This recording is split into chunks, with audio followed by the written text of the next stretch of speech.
This is Find Your Dream Job, the podcast that helps you get hired, have the career you want, and make a difference in life. I'm your host, Mac Pritchard. I'm also the founder of Mac's List. It's a job board in the Pacific Northwest that helps you find a fulfilling career. Every Wednesday, I talk to a different expert about the tools you need to get the work you want. Find Your Dream Job is brought to you by Top Resume. Top Resume has helped more than 400,000 professionals land more interviews and get hired faster. Get a free review of your resume today. Go to maxlist.org/topresume. Everybody wins when you feel accepted at work for your authentic self. You do a better job and enjoy your work more, and your workplace improves overall. Rhodes Perry is here to talk about how to find an employer where you belong. He's a best-selling author, podcast host, and award-winning social entrepreneur. Rhodes is also the author of the new book, Imagine Belonging, Your Inclusive Leadership Guide to Building an Equitable Workplace. He joins us from Milwaukee, Oregon. Well, let's jump right into it, Rhodes. What do you mean when you talk about belonging at work? Absolutely. There's four key ingredients I often talk about, and the first is being seen. So really being recognized for all of your talent, your genius, as well as the lived experiences that you bring to the place where you work. The second piece is feeling a sense of connection. So that's having those strong and meaningful relationships with your colleagues and having that sense that your colleagues really have your back, which leads into the third ingredient, which is feeling a sense of support. So you're getting what you need so that you can be successful doing your best at work. And the last piece is what I think is what we're going to dive really deeply into in today's conversation, is feeling the sense of pride and purpose, and pride really being knowing your values, those personal values that guide you in life and as well as at work, and knowing that those are in alignment with your employer's values, not just the values that are on paper, but what an employer lives out and really demonstrates day to day. What difference does it make, Rhodes, in someone's career and when they organize their job search around these ideas and look for opportunities that provide these four qualities? Well, I think the really important thing right now is looking at the reality of what we're in, which is the Great Resignation. I like to call it the Great Reflection, where last year alone, 47 million employees voluntarily left their jobs because of a toxic workplace culture.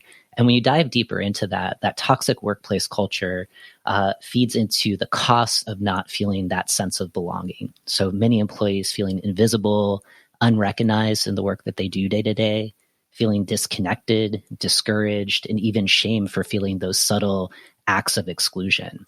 So it's really, really important for an employee to feel that sense of belonging. And because of this Great Resignation, because so many employers are looking for their next great hires, there's a real opportunity for everyday people looking for their next great opportunity to really hone in on what their own values are, and to be more discerning in their job search so that they can find an employer that aligns with the things that matter most to them so that they can feel that sense of belonging at work. In your work, Rhodes, have you found that job seekers today are making a sense of belonging with their employers an important priority when they look for work? Absolutely. I think that's it's a key factor because there are more job opportunities. That could be an important part of the evaluation that a job seeker has when they're looking for their next great opportunity. So can they do the job? Hopefully they're looking for jobs where they can do the job, that they want to do the job. And that third piece is, do they align with the values of that employer? And if the answer is no, there are plenty of other employers where they may have that kind of alignment to really fulfill that last piece, that sense of purpose. And the really important part, to consider, in addition to finding a job where your skills align with doing the job very well, is really knowing your own values, right? So that you can answer that last piece. Do your values align with the values of an employer? And sometimes I think we forget that. We might think, oh yes, I know my values. I'm in touch with what they are. But I would encourage your listeners to really kind of just take a moment and, if there's a piece of paper in front of them or electronically, just writing down, what are your top 5 values that are most important to you? And I think that can help add some additional criteria in a job search that will set an employee up for success, so they can find an employer that really does align with the things that they value the most. I want to talk more about that and other exercises that you recommend to get clear about how to find an employer where you can belong. But one final question about employers right now, especially in this market, Rhodes, do you think that employers are emphasizing belonging at work when they're doing hiring these days? Absolutely. I think in particular with the large-scale racial and social justice uprisings since the murder of George Floyd in 2020, a lot of employers are recognizing they have to look at their culture. They have to recognize where they're at now and where they want to be in the future to really have more of a commitment to diversity, equity, and inclusion. Those are important foundations to feel that emotional outcome of belonging. So there is an increased focus on doing that work. Some employers are taking concrete actions, right? And other employers are just getting started. And some are giving lip service to doing that work, but don't have a track record, a demonstrated record of having that commitment, of really shifting culture. And that's important for job seekers to discern, to try to find out what employers are actually doing versus what they're saying. And if a commitment to diversity, equity, and inclusion is important for a job seeker, it's really important that they do their research. And we can talk a little bit about some of those things that they could be doing to do their own investigation. Well, let's talk about that in a moment. And let's dive into how to find an employer where you belong. And the first step I know you recommend with your clients is to make sure you understand what it means to belong. How do you recommend you do this, Rose? You talked a moment ago about identifying 5 important values, but is that part of this process of making sure you understand what it means to belong, or are there other steps you recommend too? Well, I think what it means to belong is really looking at those ingredients that I shared. So being seen, so for an employee to really consider how employers recognize all that they do in the workplace. So being recognized for contributions, making sure that teams celebrate successes. And we can talk about how to do that in a job interview to assess, how that's celebrated or not. Relationship building, feeling connected, getting the support that you need to do your best work. That last piece, feeling a sense of pride where your values are aligned with the values of the employer, that's really, really key. Those are the 4 ingredients of belonging. And I think everybody's going to have a different response to what that means for them. So I think for your listeners is to first really consider, do those ingredients align with them when they think about an employer perhaps in the past where they have felt that strong sense of belonging, or maybe they've never felt that in the workplace, but perhaps they felt that within community or within family. That's super key. And that last ingredient is, in terms of values, knowing what your values are. And I think it's taking the time to identify your personal values and just assess, in the last job that you had, did your personal values align with the values of your organization? Chances are, if people are searching for a job right now, they may be one of the 47 million employees last year who voluntarily left their jobs because of a toxic workplace culture. And if that's the case, it's very likely that their personal values did not align with the values of the organization. So there's an opportunity that folks like that have right now so that they can find an employer that really does match or align more fully with their own personal values. We're going to take a quick break, Rhodes, and when we come back, Rhodes Perry will continue to share his advice on how to find an employer where you belong. Stay with us. Do you want to update your resume, but you're not sure how to start? The experts at Top Resume can help. Go to maxlist.org/top resume. Top Resume will review your resume for free. Go to maxlist.org/top resume.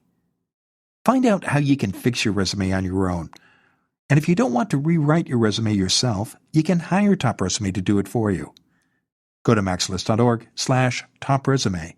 Now, let's get back to the show.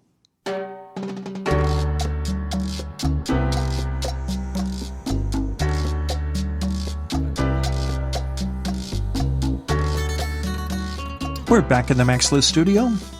I'm talking with Rhodes Perry. He's a best-selling author, podcast host, and award-winning social entrepreneur. Rhodes is also the author of the new book, Imagine Belonging, Your Inclusive Leadership Guide to Building an Equitable Workplace. He joins us from Milwaukee, Oregon. Now, Rhodes, before the break, we were talking about how to find an employer where you belong. And what the first step you recommended was make sure you understand what it means to belong. I'm curious, do you find that employers and workers define belonging in work in the same way?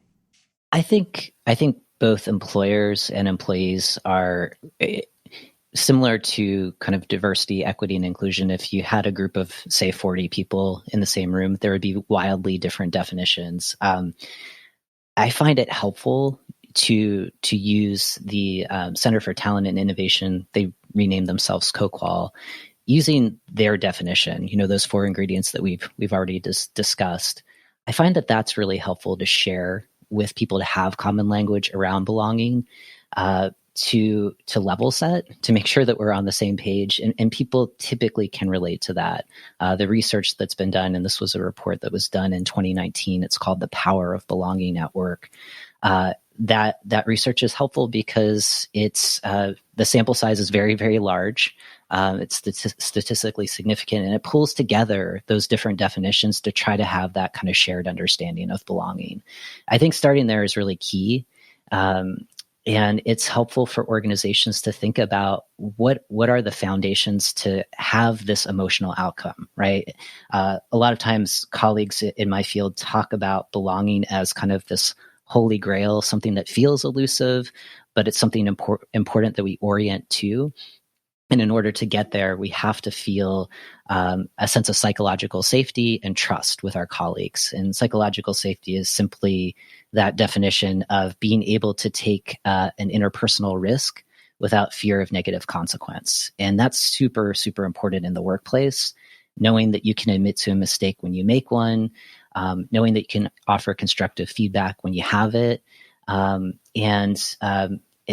without that, so much of, when we talk about values, whether they're personal values or organizational values, if people want to be creative or innovative, if you're not feeling psychologically safe, that is absolutely not going to happen. And it's detrimental to the performance of an employee and the overall outcomes and results that an organization wants to achieve. What's your best advice, Rhodes, for understanding if an organization does provide that psychological safety and practices some of the approaches that are described in this report you cited? How do you discover that when you're doing a job search so that you can find the organizations that do emphasize creating a place where someone can belong, and especially before you accept the job offer? How do you do that? Yeah. Well, I think that we have the advantage of the internet right now. And so I would encourage those folks who listen to your show, and this is not new advice, I would imagine, but going to sites like LinkedIn. And if there's a particular employer that you're interested in applying for a job, or say you got an interview, really reaching out to both current and former employees. And I would say, those folks who previously worked for that particular employer who voluntarily left, asking them, why, if they would have a conversation about why they left the organization, and to ask them, simple questions of how decisions are made, or, what the stated values are on an About Us page, or the purpose, and if those values were actually lived out in the organization. When trying to assess, to your question about psychological safety, asking former employees, when you made a mistake, or when the team made a mistake, how did the how did the group learn together? How did the group learn together through how to improve a process or do something different? Was dialogue like that welcomed, or was it kind of chilling? If people did make a mistake, I mean, that will be your number one indicator. Just safety alone, if that's possible, if safety alone is possible in that particular organization. And compare those conversations with current employees, right? So if you can reach out in advance to people that perhaps might be in a different department just to get a sense of organizational culture, to see if they would be open to chatting with you, that's going to give you a lot of information. And going back to what we were talking about earlier about values, that will give you kind of a sneak peek into whether organizational values are in alignment with your own, or if they're different. And that might save you some time. If it's a big no, right? You may want to shift in a different direction.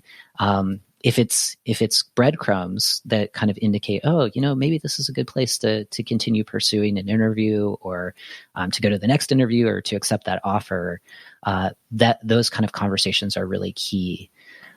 I think another piece of advice on that is to also look at, and this is probably for larger companies, right? Look at kind of media articles. Is the company or is the organization receiving accolades for doing something really well? And is it related to company culture or values, or the way that employees get to advance? Or is it different? When you start to do that kind of external research through media, are there articles or reports about the company not performing or living up to the stated values that they might have on an About Us page? That's going to be really, really valuable for a particular job candidate to look into. You've talked a number of times, both in this segment and earlier in the show, about the importance of identifying your values in order to get a good sense of not only who you are, but also how you want your values to fit in the workplace. What's the best way, Rhodes, to make sure that your values are going to fit into a workplace that you're considering joining? Yeah. I think, identifying them, number one, prioritizing them as well, right? So, for me, a strong track record around advancing diversity, equity, and inclusion goals, that would be number one on my list. I want to work for an employer like that. That's something I'm not willing to compromise on. But say you have 10 values, maybe there's some that are preferred, but, that's going to be really important for prioritization. Then, if you are in an interview with a hiring manager, for example, you may want to ask them, you mentioned that your company's values are around advancing DEI, right? Can you tell me a time when you saw the organization champion, their values around diversity, equity, and inclusion? Maybe they did an event, or maybe they changed hiring practices. Maybe they're equipping their leaders with inclusive leadership practices and training and development, right? That's going to tell you a lot in terms of how that particular interviewer answers the question. If they're struggling to answer it, it may not be as strong of a stated value as it might be on their webpage, for example. So that's going to be really, really important for a job candidate. So really, in the interview process itself, really asking those behavioral based questions to try to get concrete examples. And if it's harder for folks to find those concrete examples, perhaps those values that you hold close to your heart aren't as cherished within the organization as it might be stated on a website or elsewhere. Another recommendation you have for job seekers to find an employer where you belong is to recognize that you have agency now, you have power now, probably more than ever since maybe the early 2000s or even the 1970s. Because it's a job seeker's market. Now, you touched on this earlier in the first segment, Rhodes, but how do you make the most of this opportunity when you want to find an employer where you belong? Well, knowing that increased sense of self-worth is huge, right? So you have plenty of opportunities. There are so many employers right now seeking talented employees. So if you have a skill, you have something to contribute to a company, know that you have options, right? So if a company is ready to offer you a lot of money, a new location, that's always nice. Make sure that this values component is a part of it, because you can have all of those things and still feel emotionally exhausted and disconnected from your work if you're lacking the sense of belonging, if you're feeling some kind of sting of social exclusion. So remember the power that you have right now. Enjoy it. Because as you said, that's not always the case in the job market. So this is a real opportunity to shift and to make sure that you're working for a company that has purpose and meaning. Because we talk about this as a great resignation. I've heard this before and I really like it. I think it's a great reflection. I think it's a time, and research bears this, that many people are reflecting on the outsized role that work plays in their life. So if we're spending the best waking hours of our day on the job, wouldn't it behoove us to try to find an employer that really sees us and recognizes us and appreciates what we're bringing to the job? Because we know that we're good for an employer. We want that employer to be good for us as well. So, use this opportunity when you're being interviewed for potential opportunities. Know that you can ask your questions as well. And, these kind of behavioral values-based questions are really key. And making that request to talk to people inside the organization at every level to get a sense of how those values are embodied in the organization. That would be kind of my top advice for folks who listen to your show.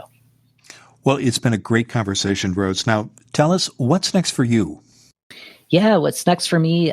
You had mentioned my book, Imagine Belonging, Imagine Belonging, Your Inclusive Leadership Guide to Building an Equitable Organization. We also have a podcast called Imagine Belonging at Work. And if you like this conversation, we have lots of conversations like these. We talk about some of the thornier, the trickier concepts related to diversity, equity, and inclusion, and how we cascade this throughout the organization. And you get connected to lots of celebrated diversity, equity, and inclusion thought leaders. So I really encourage people to check that out, and also check out, if they want to find my work, it's really easy to find me at rhodesperry.com.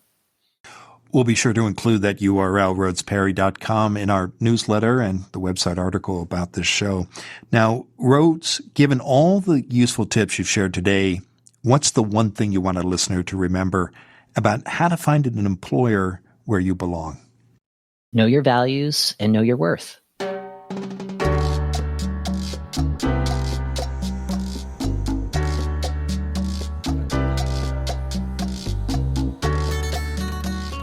Make sure you never miss an episode of Find Your Dream Job.